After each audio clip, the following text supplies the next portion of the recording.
Hello, ladies and gentlemen, and welcome to BJ&Co. Hey, Ben, how you doing? I'm doing good. How about yourself, Savi? Good. This is Odyssey, the next generation science game. Holy shit, you Again, remembered the name. I know. I'm like, am I gonna get this? So, yeah. Well, I mean, we got some feedback, some good feedback. We like that. We're Yeah. back. Ben's finally turned the graphics up to full instead Yeah, of no, Play-Doh. no popping in bullshit. Yeah, so it looks much better, Yeah. much better.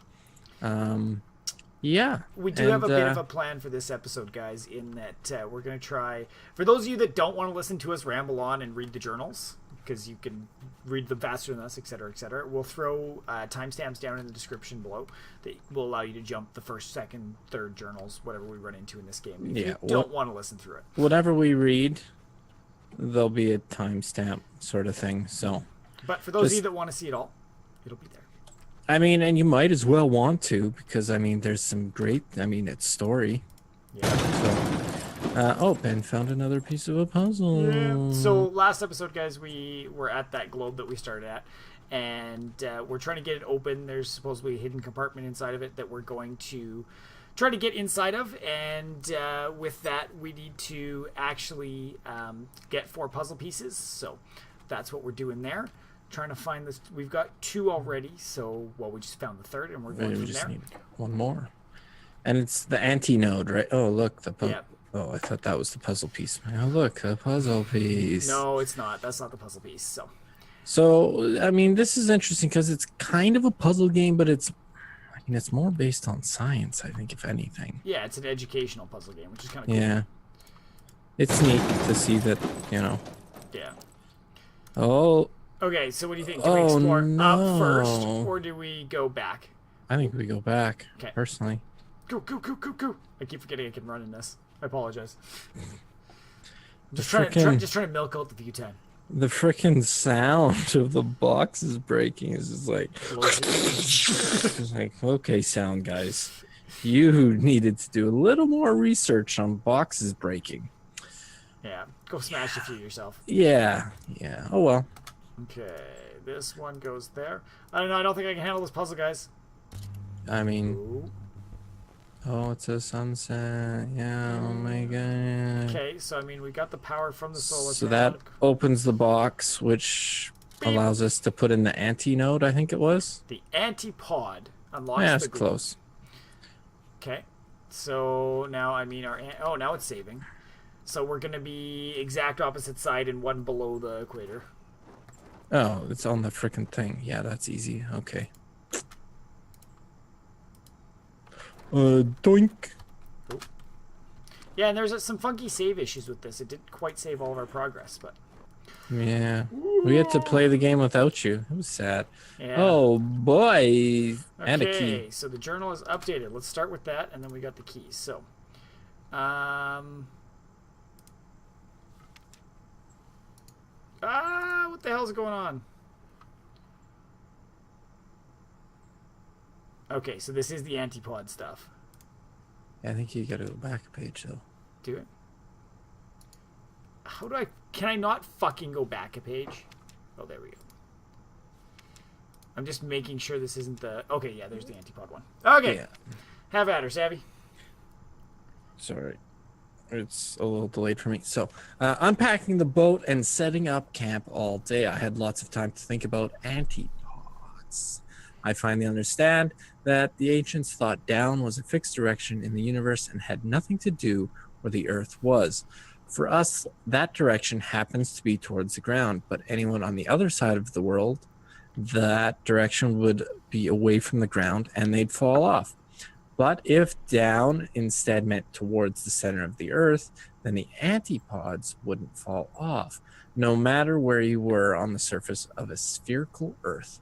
The down direction for you would be towards the ground beneath your feet, because that's the direction of the center of the Earth.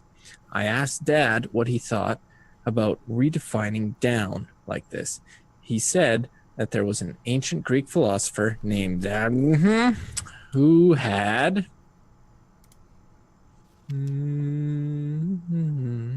done a similar thing. Interestingly, Axamander believed the Earth was flat, but based on the trajectories of the stars, he had come up with the conclusion that there was an empty space all around the flat Earth, so the Earth was freely floating in space at the center of the universe. It had no tendency to fall down because down meant towards the center of the universe, and the Earth was already at the center of the universe. It had no reason to move in any preferred direction from there. Any choice of direction to move along outwards from the center would be arbitrary. I told Dad that someone could have said the same thing for a spherical Earth. It's already at the center of the universe, so it can't fall down anymore. And antipodes on the surface wouldn't fall off either, since they would fall down towards the center of the universe. Dad agreed, and he said tomorrow was a good time to introduce me to Aristotle, one of the greatest Greek philosophers. I woke up a while ago and couldn't get back to sleep. Too much going on in my head. I went outside and found Dad on the porch looking through binoculars. It wasn't pitch black, not with the stars and quarter moon just above the horizon, but it was still too dark to see much.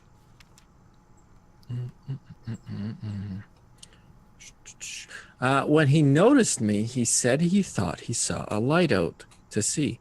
He said it was nothing, but seemed worried. Since I was awake, Dad said he'd tell me about Aristotle's physics, which people throughout Europe believed for almost 2,000 years, and now it was similar to my thinking today.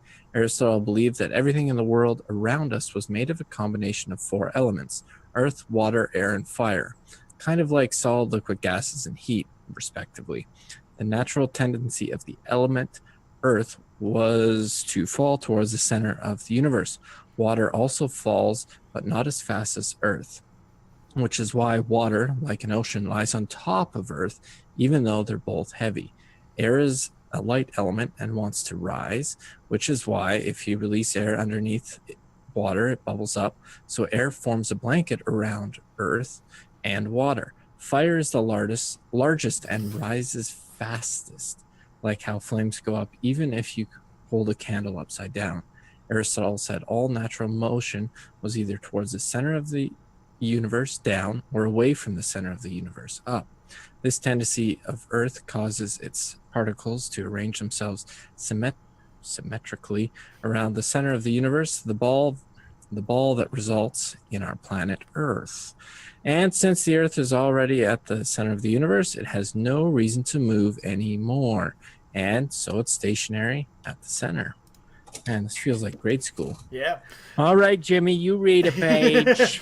I pointed out a glaring problem. The sun, moon, and stars don't move towards or away from the center of the universe. They move in circles around and around from our point of view. Dad said Aristotle believed heavenly bodies were made up of a 5th element called ether. Anything made of ether is divine and moves in perfect circles, never stopping or changing its behavior. Aristotle said the universe had an inner terrestrial realm made of the 4 elements and the outer celestial realm made up of ether. Phew!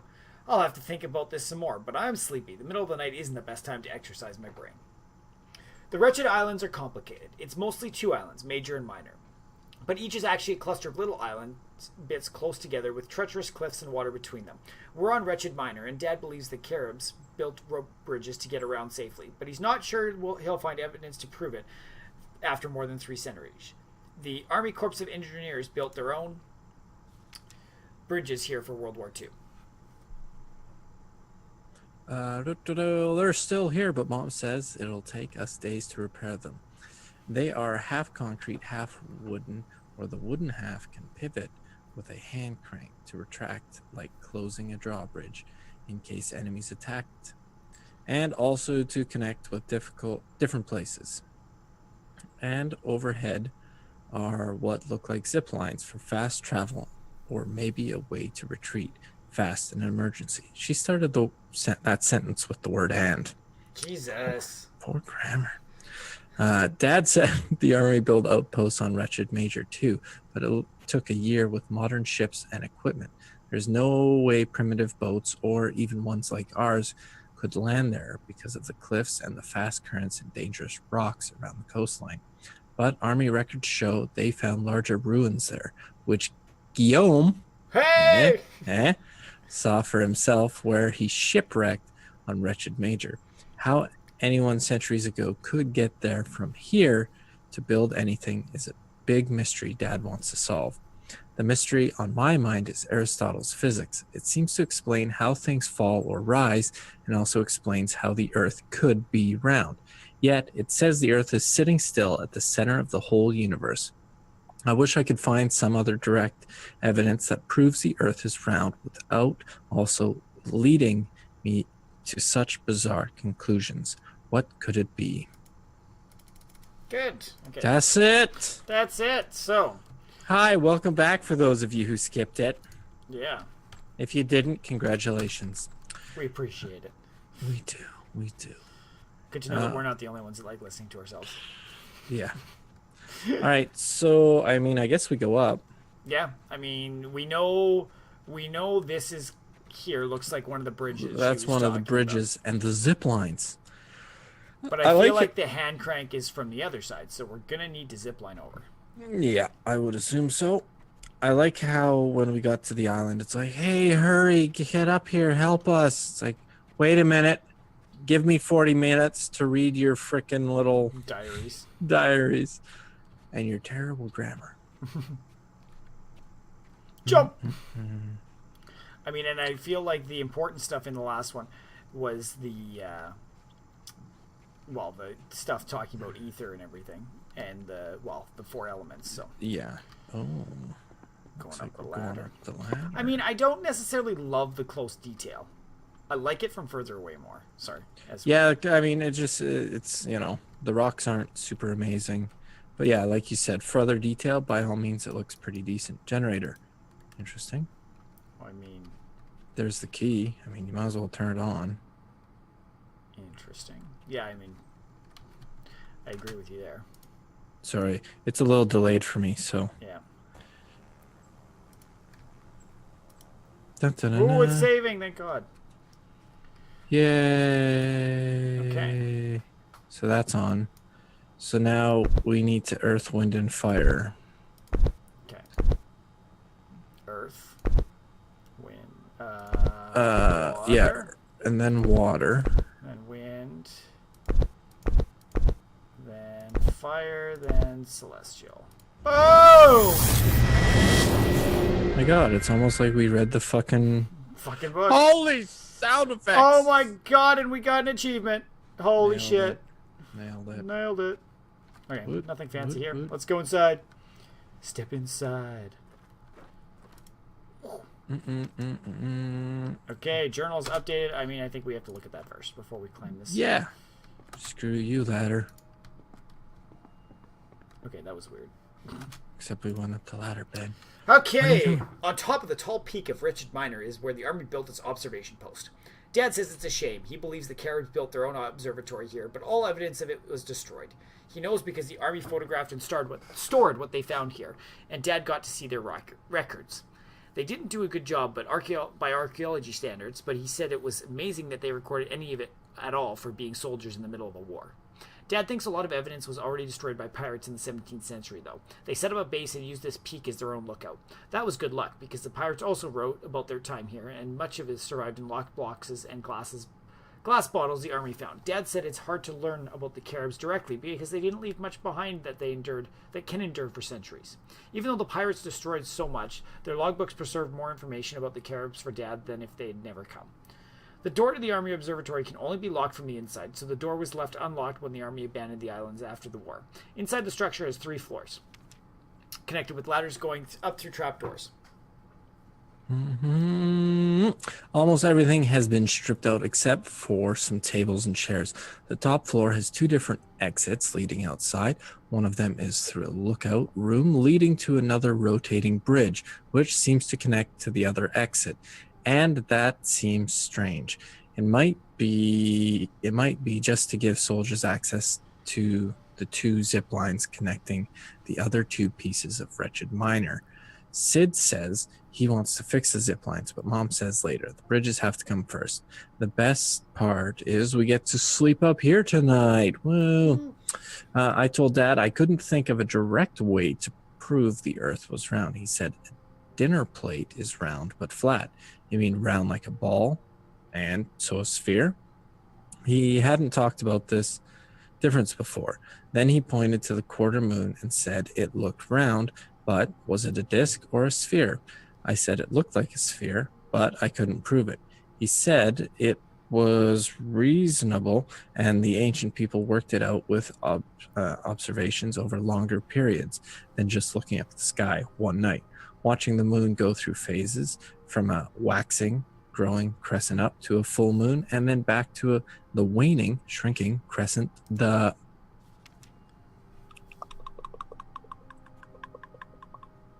ancient Greek philosopher Parmenides noticed a pattern.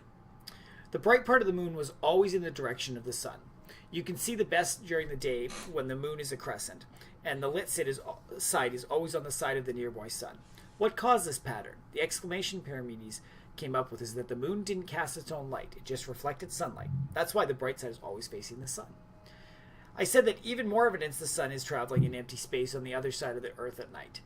If the sun were hidden inside a boat or a dragon, its light couldn't shine on the moon. Dad agreed. He also added that one could easily prove the moon had to be a sphere.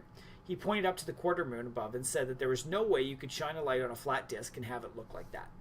That was hard to wrap my head around. Even if you shone the light at the right angle, was there no way to light up a crescent part of a disk? Seriously? That's it, eh? Oh. Dad said the best way to prove it was to try it, so if I have some time tomorrow, I'll construct a physical model and see. I twisted my ankle helping fix the lower bridge. Guillaume carried me up to the bunker, and Sid got some ice from the boat. Mom says it's pretty bad, and I need to take it easy, probably for days now. Now I'm stuck here with an ice pack.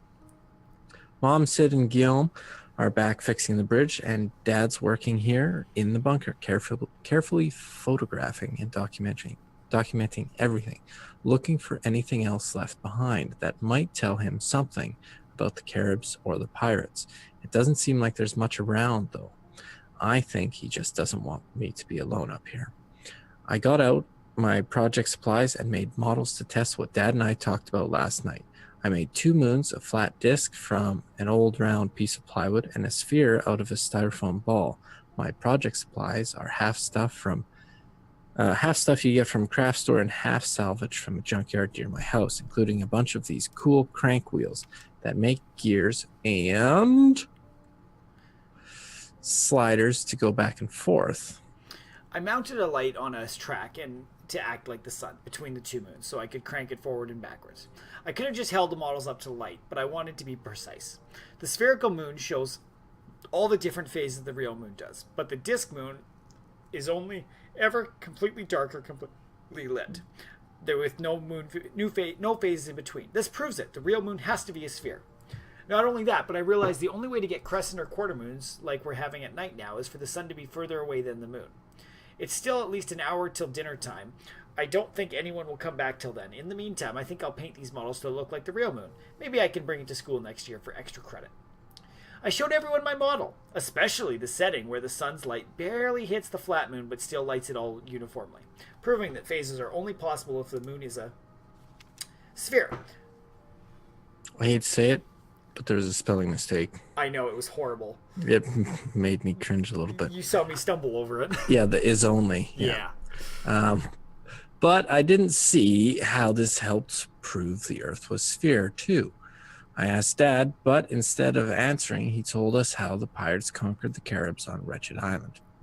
And the pirates, even with guns, couldn't invade because the rope bridges made them vulnerable. But they had something better than guns. They had knowledge. According to the astronomical navigation charts, a lunar eclipse was due November 6, 1672. The pirates told the Caribs that if they weren't welcomed, the moon god would get angry and raise dark and red. Christopher Columbus tricked a different tribe in the Caribbean this way long before, and they hoped it would work too for them. The Caribs didn't believe the pirates, but when the day came, the moon rose dark and red. All the Caribs panicked except for one. The Caribs astrologer said it had nothing to do with the pirates. The moon was just the Earth's shadow and would soon emerge. The Carib astronomer explained how moon phases show the moon doesn't make light. It just reflects sunlight. And how the moon must be a sphere to have phases. And a crescent moon is only possible if the sun is further away. Full moon is if sun is closer, only possible if sun is further away. And with the moon and sun on similar paths, the moon can sometimes block the sun. Why else would solar eclipses happen only during a new moon? And when the sun is on the other side and the earth can get between the sun and the moon and its shadow would fall on the moon, why else would lunar eclipses only happen during a full moon? The Carib astrologer said that's what was happening and it would be over soon if they waited. But the Caribs were too afraid and didn't believe their own astrologer. As the night continued and the moon stayed dark red, they gave in. Months later, the wretched islands were a thriving pirate base with no free Carib people living there anymore. Get wrecked. Ooh. So that is that. Oh, frick, every time I press the wrong one. So, I mean, I feel like we're going to have some moon stuff coming up here. Full moons. Well, there's a... Oh, I was going to say there was a wire. Maybe that's the thing. Yeah. But, no, we're up. So we've got the...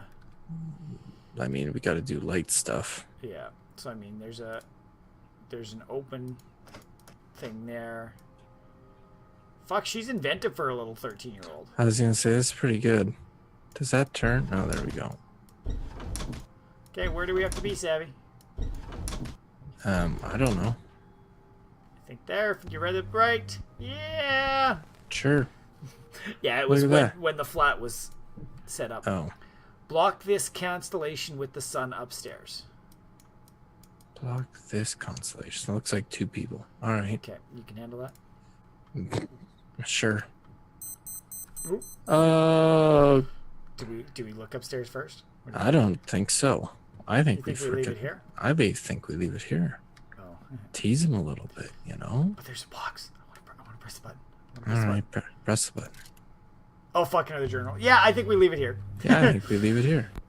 Oh, but the ladder came down. Okay, that makes sense. So. All right. Yeah, so that was this Odyssey, the Next Generation science game. There's a bit of reading in here, so I mean, you know, it is what it is. If you skip it, that's going to be a shorter video. That's what happens when you skip parts of videos. But if you enjoy this, don't forget to comment, like, subscribe, and share. It really helps the channel out. Check out our social medias as well as our website. And every little thing you can do helps us out. So thanks for watching. And we'll see you all next time. Bye. Bye.